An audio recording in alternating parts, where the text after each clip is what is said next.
So to start our mini keyring made out of HDPE plastic, so milk bottle tops that we've melted down, first thing we need is our blank. So this is called a blank of HDPE. It's just, as you can see, layers of melted HDPE put together. First thing I'm going to do is going to take a marker pen, find a really nice side, and I'm just going to draw a very basic shape onto it. And I like doing a love heart because that is a really nice kind of advanced shape to do in year 7. And all I'm looking for is a nice outline like so. What we're going to use are a group of tools for this. So the first tool we're going to use is a coping saw. Now a coping saw is used for metals and woods and plastics.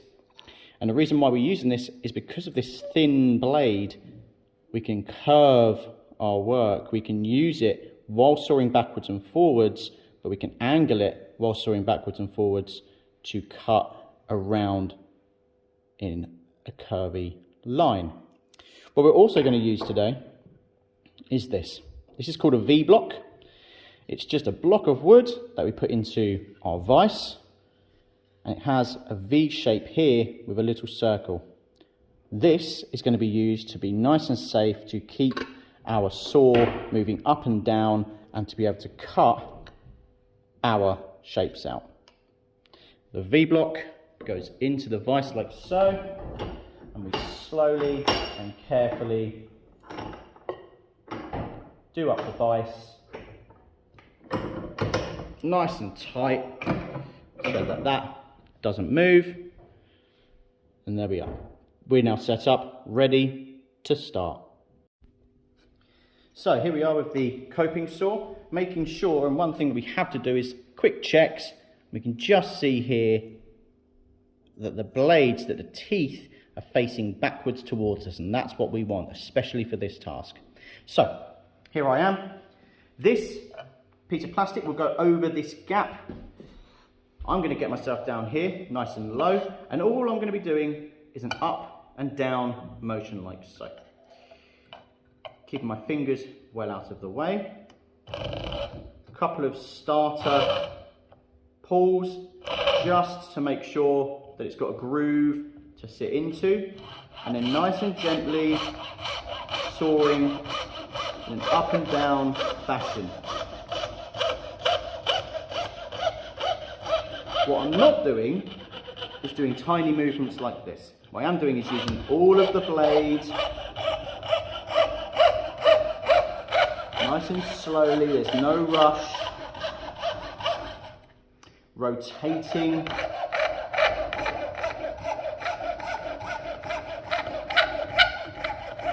my workpiece. And as you can see, because of the thin blade, nice and slowly rotating as I'm moving up and down, like so. What I'm going to do to come out, I'm just going to kind of move my saw up and down in a backwards movement, just to get myself out. Give it a little tap on the side, looking good so far, and then finish off my other side. Now, a couple of reasons why we're very, very slow doing this. Firstly, don't want to be catching our fingers. And secondly, nice and slowly with a saw means the finish, so how nice and smooth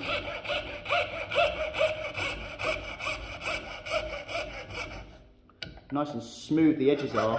It's a lot smoother when you've got a nice slow set of cuts. Now, it's going to get a bit tricky here, so I'm being very, very careful, nice and slow, being aware of all of my fingers, making sure I'm pushing down at all times. We don't want this to be going up and down like this. Nice and slowly.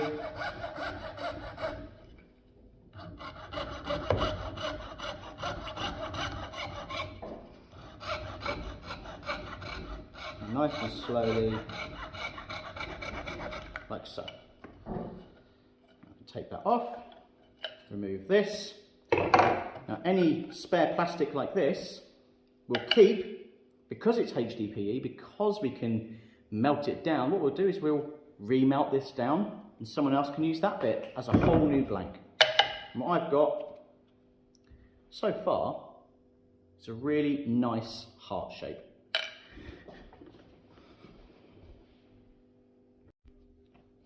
So, as we can see, this has got a bit of a rough edge to it, okay? Just where the saw has gone through one side, it's just created what's called a burr. Now the burr is just kind of the byproduct of sawing. So we can either pull that off, but what I want to do is make this really nice and smooth all around here, or I want to just make sure my shape is much nicer. So what I'm going to do is, I'm going to lower my camera. We're going to use what's called a file. Now you might see a file at home if someone's doing their nails. But some of you might have seen a file before if someone at home maybe does woodworking or metalworking or even working with plastics. There are loads of different types of files with lots of different shapes, and each one helps with different applications. So this one, if I was doing a nice 90-degree angle, it would be really good to use this because it is a 90-degree kind of square shape. But for this, what I'm going to do is I'm going to be using this file here. This is called a half round file. You can see it's half round because it's half flat, half rounded. So with my half round file, I'm going to firstly put my plastic piece into the vise nice and carefully. I'm going to get my file and I'm going to run it backwards and forwards. Now, when you're using a file, you don't have to push down. You don't have to be putting a lot of pressure onto your workpiece. Really, let it rest and backwards and forwards. One hand on the front, one hand on the handle, and you're just moving it backwards and forwards.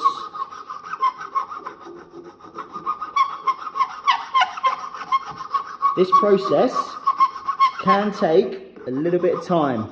So this is where we have to be patient. Once we've done a little bit, we move it and always keep it nice and flat.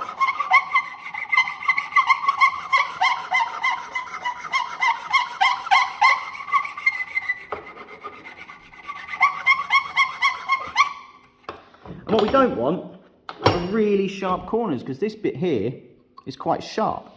So what I'm going to do, I'm going to slowly go over it, and slowly as I'm going backwards and forwards, I'm doing this kind of movement, a rolling movement,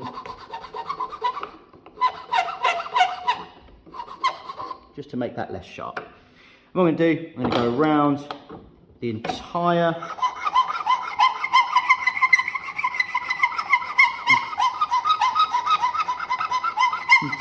piece, make it nice and flat, so we get a really nice edge.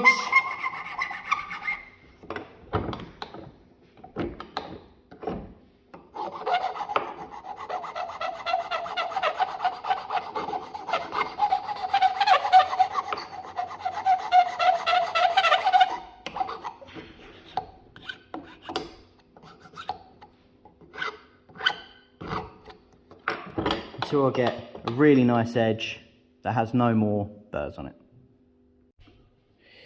So we're now at the last part of our mini keyring, HDPE keyring project. And the last thing we want to do is create a really nice smooth edge. So the filing is used to take off lots of big pieces that need to be fixed, and also to make sure our shape is exactly what we want it to be. So we're going to use what's called abrasive paper. Now we use the term abrasive paper at Sea Haven because people often call it sandpaper, and sometimes it's not made of sand. Sometimes the abrasion is not sand. It could be glass or it could be another material. So we're going to use what's called abrasive paper. Now abrasive paper comes in lots of different forms, lots of different types, and lots of different numbers. And the numbers on the back relate to an area on the sandpaper and how many grits, how many bits of abrasion are on that area. So this one has 400 pieces and this one has 1,200. Now you won't be able to see from here, but this is much smoother than this. So the 1,200 is much smoother than the 400. And what that means is we'll use the 1,200 last. So the smoother the sandpaper last, the more coarse, the more rough the sandpaper you use first. So I'm going to take my little key ring. I'm just going to start shaping it with the sandpaper. Trying to make sure that we're getting nice and smooth, making sure all of the edges are nice and smooth as well. And this is a bit of a long process. To sand is a long process. Ask me in lessons about the hours that I spent sanding away when I was doing my carpentry. Many hours just sanding and sanding and sanding. And this is the nice thing about sanding, is you get to stand here and just think about life. Think about what you're going to have for lunch. So once I'm happy with that, I'm then going to go to the more smooth paper, and this, after a good few minutes of sanding, these sides will create a really lovely smooth surface. Like I said, this will take a good while to do. So take your time with this. You'll end up with a really nice, smooth keyring that we can then use on a pillar drill.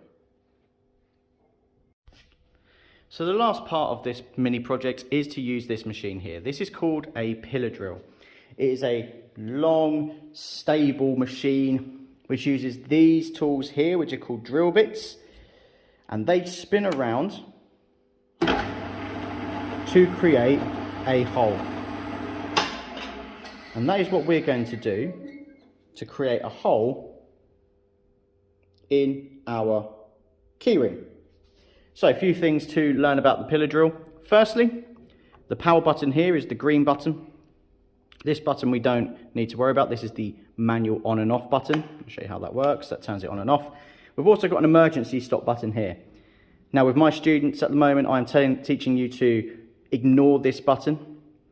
Just in case there is an emergency, we also have on the very bottom here, this little tappy button here. This is a much safer way to stop the machine. We also have our hand lever that moves the pillar drill, the actual drill bit, up and down. So what we're going to do is turn the machine on. Firstly, what we must have on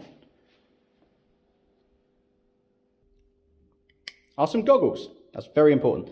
PPE, personal protective equipment, is very important. Whenever you're using machines, always have your hair tied back, protective goggles on, aprons on, make sure we're nice and safe. Here I am, goggles are on. I'm going to put the guard down, and this is called a nippy vise. These are used for metal work and holding metal pieces in and plastic pieces in nice and stably. So what I'm going to do is I'm going to put my piece under there. What I'm going to do is I'm going to grab this back one. We always want to be pulling towards us. There's no point when you're using it pushing away because it's awkward, or kind of pushing up. We always want to be pulling towards us and down. So I'm just putting my drill bit down first. I'm happy with that, just so I know where it's going to be. I'll turn the machine on. And very slowly moving the pillar drill down.